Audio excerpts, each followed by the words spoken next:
Every week, we speak with Dr. Terry Beck from WesTex Urgent Care Center about health topics your family should know. This week's WesTex Wednesday discussion is about men's health. Dr. Beck says men need to be proactive to avoid problems down the road. Prostate cancer is one of the most common forms of cancer that men get. The prostate is a gland that sits in a man just below the bladder, and the urethra, as I mentioned a while ago, the urethra is the tube that goes from the bladder to the outside. And it's normally about the size of a walnut or maybe just slightly bigger. Dr. Beck says men should be screened for prostate cancer by taking a blood test starting at age 40.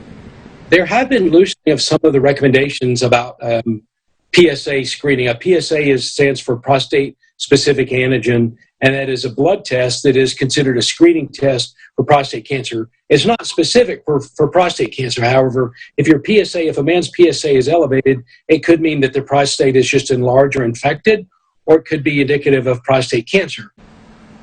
Men could be referred to a urologist to get their PSA levels further evaluated and see if the levels need to be addressed. A doctor may follow up with a prostate exam if a man is showing symptoms that can indicate prostate cancer.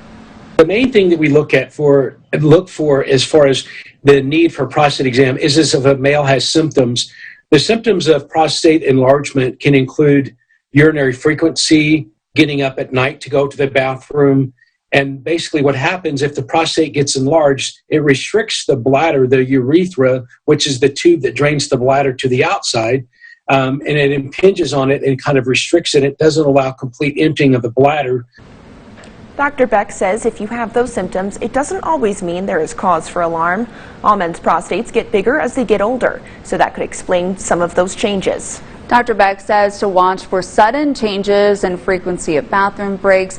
If there's blood in urine or if a man has a problem peeing, he recommends calling their primary care physician. It's always important to know if cancer runs in your family and what kind of cancer. If your family has a history of prostate cancer, you should talk with your doctor to see if you should get a screening sooner rather than later.